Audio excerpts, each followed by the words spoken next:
Hey there, toy collector friends and Transformers fans alike. Welcome back to the channel. I'm the Triple TC, that's the time travelling toy collector, and this is the Transformers Legacy United Origins Wheeljack. You may recall we saw a couple of other Origin figures before, like Jazz and Bumblebee. I managed to get hold of Jazz. Sadly, Bumblebee eluded me, so it's one of the figures that I am on the lookout for. They occasionally pop up on eBay, but at the moment the prices on eBay are, let's call them, a little higher than I'd like to pay on the secondary market, but it may get to that. So I'll be keeping my eyes out at conventions and similar, just in case somebody has got one for a really good deal on one of their stalls. So that would be my summer. Anyway, never mind what I don't have. Here I am with what I do have, which is Origins Wheeljack. Now, Wheeljack has been a figure that's been released several times over the last few years in various iterations and paint decos, and is about to be, or has just been, depending when this airs, released as part of an Autobot 5-pack. But again, that's, I think, a re-release of the Earthrise mould, could be wrong, but with a cartoon redeco along with the other figures. I have that on pre-order, so that should come through, and I will be taking a look at that once it arrives, so stay tuned. If you do like this video whilst we're talking about the future, then obviously please hit the like button. That would make an awful lot of logical sense. And why not drop a subscription so you don't miss out on that future video, along with other future videos as well. There's no commitment, but it really helps push me and the channel towards the next target goal in terms of subscribers. You know the deal. I'm not going to labour the point, but it would be very much appreciated if you could. Anyway, very quick look at the packaging before we start looking at the figure. It's another one of those open windows type of boxes, as I've just killed Wheeljack. Legacy United, Voyager class, Wheeljack, Transformers, and there he is on the front in his Cybertronian mode, and it's very accurate to the cartoon appearance. Very accurate. Here we have some Wheeljack artwork on the side, again, lovely stuff. 40th anniversary logo there, because we're in the midst of the 40th anniversary of G1 Transformers, and there is Wheeljack and Wheeljack and Wheeljack and Phantom Bumblebee, and then we have some legacy artwork. Again, always beautiful Transformers artwork. Sorry you can't quite see it. I'm not too sure what's happening with the lighting there. It's probably because I'm zoomed in to have a good old look at collapsed Wheeljack, who's passed out over here. Let me stand him up, and then we'll get him in hand and take quite a close look at him. Again, Wheeljack was one of the original Autobots that we had back in the 80s, and one of the first, if not the first, Autobot to appear on screen in the cartoon. I never had an original Wheeljack figure. Some of you will be aware, if you've been with the channel for a while, I only picked up originally some of the Transformer toys. I wasn't an avid collector of them all, and didn't go after the cars. I didn't go after the cars or the jets, and there's a few of them now that I really regret. I mainly went after Dinobots and sort of key figures. And then once I got, because we really didn't see, I certainly didn't see much of the cartoon or the comic media to get that tie-in storyline, so I didn't really know much about what was going on with the Transformers when I picked them up, apart from the fabulous bios that we got. So I kind of missed out on some of those. I did then manage to get an Optimus Prime original for a birthday, and Ultra Magnus and Galvatron for Christmas, etc. So when I get a chance to see some of these, it really ignites that sense of well, that very accurate sense of FOMO, because I did miss out on that initial range. But not only that, it also rekindles my memory of the imaginative work I had to do with some of those figures that I did have, which isn't a criticism. I really enjoyed it. It was a really great opportunity to be creative, to play, to explore, to create stories, characters, etc. So again, I think that's one of the reasons why the Studio Series 86 and the Legacy line, and to be fair, the War for Cybertron Siege and Kingdom and Earthrise ranges really drew me back in to collecting Transformers, because the more than a slight nod to the G1-ness of many of the toys And again, not all the toys. I'm not going to sort of slavishly collect everything that means nothing to me. But where I do have an emotive connection, I am going to connect to that. And I think Wheeljack was such a prominent part of the media that, certainly in my head, that I couldn't wait to pick some of these up. And this generation, this Origins version, although you can see there that his knee joints are a little loose, I think is a really, no, he's not going to stand up, really lovely figure. To be honest, talking about these knee joints, part of the issue is he has got this whopping backpack which pegs in sort of spuriously on those mini wings that he has behind his head. And he's also wearing these blue wings, which are very shiny because they're transparent, translucent plastic. They come as in a straight line, like a little road pathway display base type thing. And you have to take them apart to realign them like this. And that's a bit scary, I will say. That was out of the box. That was a scary thing to have to do. But attaching them here is optional. Let's see if they come off relatively easy. But you can see how that folds up, and they do cover up storage for these two other accessories that we get, which are very useful in vehicle mode. That does minimize a bit of the weight, and then we don't quite see the same problem. And he has wonderful shoulder cannon, and he's got all the posability you would expect from a Legacy Voyager class figure, so I'm not going to bore you with all of that, besides which you probably have already seen somebody else taking you through all of those steps. But for me, this is much more around the quality of the build and the design, and I really love, I don't know if you can see it, let me see if I can sort of pop in a bit closer just to sort of get that head sculpt. He does have a really lovely head, classic Wheeljack head sculpt. I didn't pick up the Rise of the Beasts Wheeljack for a ton of reasons. Many of them you'll be probably more than capable of determining for yourself. But you can see the detail here. You can see the detail on the chest. We've got a plastic canopy here, which again some people are pro, a lot of people are anti, because painted plastic, translucent plastic canopies are notorious for stressing and for snapping and breaking. But that said, it does look really good. I think the whole design of the figure looks really good, and having seen from the product shots and indeed other people's videos, we can see there is a lot of truck, certainly a lot of Wheeljack truck, actually embedded within this figure design, and I for one am really impressed. So yes, we've got a backpack, but in this, in the scheme of things, I've seen bigger and I've seen worse. It's more just like a couple of panels. I'm not suggesting it's a panel former, because to be fair, aren't all Transformers kind of panel formers a bit, because things are hidden away inside and behind panels? But yeah, I get it. But he's not a shell former, I wouldn't say.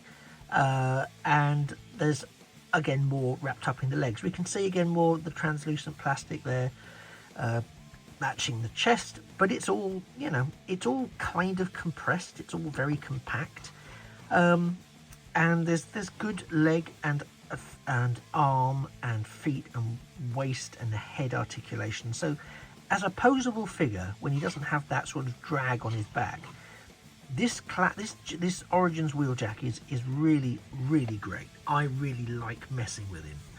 I haven't yet transformed him into his vehicle mode. I always tend to try and save transformations in the majority of cases for the video. Not that I'll show it on camera, because it gets quite sweary and quite stressy, as some of you will be familiar. And it means I can just do it in my own time, away from having to edit it unnecessarily, and then give you my own feedback, because there's some fantastic people doing fantastic transformation tutorials, which I think are great. But what I like to do is come back and say, and this is what worked for me, and this is where I got really fraught, really stressed, because I thought this was going to snap, that was going to snap. Just as a bit of a heads up, really. So I'm now going to transform Wheeljack into his vehicle mode, and I'll be right back at you, quicker than it will take you time to say transform and roll out. And indeed, here we have Wheeljack all transformed up into his alternative Cybertronian mode. And it was a fun puzzle box of a transformation, I don't mind saying. I mean, it is a well-detailed vehicle mode. It's accurate as far as they can make a toy accurate to the comic. Look, we've got the accessories on the front here, and the gun now is on the top. His colour scheme is good. There are some elements that I found a little bit hair-raising. There's not much in terms of deco on here, but that's, you know, as 'twas in the actual cartoon itself. And these colours are giving me, if you live in the UK and you're familiar with the supermarket chain Tesco's, this is giving me sort of Tesco's delivery vibe, which is weird. So apologies, but once you sort of see that colour scheme, you can't sort of unsee it. I love the translucent plastic at work here, because we can see through and inside. The rear section does open up, as you will probably be aware. I just want to sort of draw your attention to these joints here. You're asked in the instructions, which are very clear overall, to sort of break the joint so that it is at an angle. It feels very counterintuitive to do that. You do think you're going to, well, I certainly felt I was going to snap this toy. I didn't, but there is a little sense that is what's going to happen. In addition, we also have this section, which were the wings that do detach here because they're on friction joints to form the straight line kind of roadway for Wheeljack, which I don't think I'll be using. But here we just bend them like this on the folds, and they fit over the top like this. There are tabs on the side that tab in very straightforwardly. The rest of it is just held, and there we have the defensive shield that Wheeljack has during his appearance in the very first episodes of the G1 cartoon. And I think it's fantastic. I think as an overall model, this does everything it sets out to do. It creates the vibe of the original TV series. It creates the vibe of a Cybertronian G1 truck. The colour scheme is really great for Wheeljack. Again, I do worry about those hinges. I was very concerned and convinced that they were going to snap. But again, trust in the instructions. Just trust in them gently. Again, as you are probably aware, I think I have to just slightly untab the top section to do it, but we can open up the back here, which I don't think I'm going to try and do now. But again, not trusting myself is a me thing and not a you thing. But if you think you can have a go at that, by all means. I don't have anything to put in it because I don't have the Bumblebee. But what is impressive, again, you can see in through the translucent floor. And let me just detach this momentarily. So that just comes off there, those tabs, and away it goes. But we can see all of the space inside through these windows. I'll tell you what else it reminds me of. It reminded me a little bit in terms of some sort of 1980s Lego, which some people may appreciate and other people may not. But there you go. Actually, no, we can do it. We can do it now. And then that opens down there, and then that just recloses like this. Right, there you go, a little bit. Some of the panels are not, I always feel a little bit wary. But yeah, there's a lot of storage space, relatively, in there for possibly Bumblebee, possibly some Energon rods. Again, I probably don't need to be quite as tentative as I am with these things, but I just see where things pop off and people have not the best experiences with some of them, so I'm very keen not to share that experience. But I think it's a really, really well done Cybertronian mode, to be perfectly honest. And if you were to ask me, would I recommend this version of Wheeljack? I 100% would. For the nostalgia element, for the not uniqueness, but for the whole Cybertronian vibe of it. And again, I know I'm detailing my experience, but it is a very straightforward. Ultimately, once you do it and you've lived it, it's a very straightforward transformation. It's a very clever transformation. Is it a parts former? Not really. Is it a shell former, panel former? Kind of, because it has to be, because parts have got to fold out and he has to create this space on the inside in order to fulfill his function. So he does a really good job of that, I would have to say. Do I recommend this piece to you? If you're a fan of Wheeljack, if you're a fan of G1 and you're a fan of Transformers overall, 100% yes. If you're not that bothered about the Cybertronian era, then probably not. If you're not a completist, then probably not. It doesn't have any wheels, so it's all very sort of held by tabs, which includes these translucent plastic tabs here. So if you were going to, if it wasn't a collector's piece and you were going to use it as a toy, a child was going to play with it, or you're going to play with it, and you wanted to move it along the ground, be mindful that these will wear. I mean, most things will wear anyway, but I just don't trust this translucent plastic to survive a lot of rigorous play in vehicle mode. But that might just be me being a bit of a naysayer. And again, wherever there is plastic, painted or otherwise, or inserted, just be mindful that it can stress, and it can't stress quite as much as I can when the very first time I transform these things. That's a lot of stress.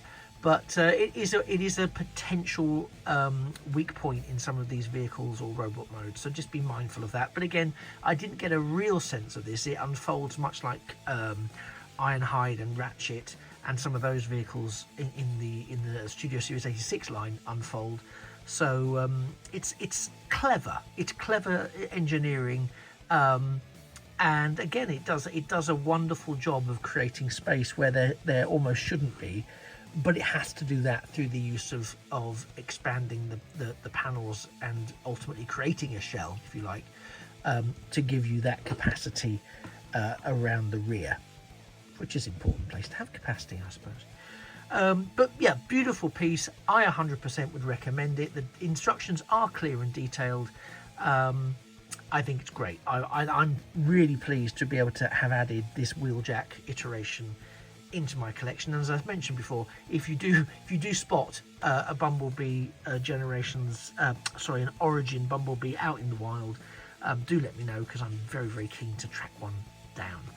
Thank you so much for spending the last 20 or so minutes with me. You've been a wonderful audience. I've been the time-traveling toy collector, and this has been Transformers Legacy United Origin Wheeljack, earning his place on my shelf, certainly, and I look very much forward to seeing you in a future or a past video. Just remind for me to say that a thing of beauty really is a toy forever. Take care, and bye-bye for now.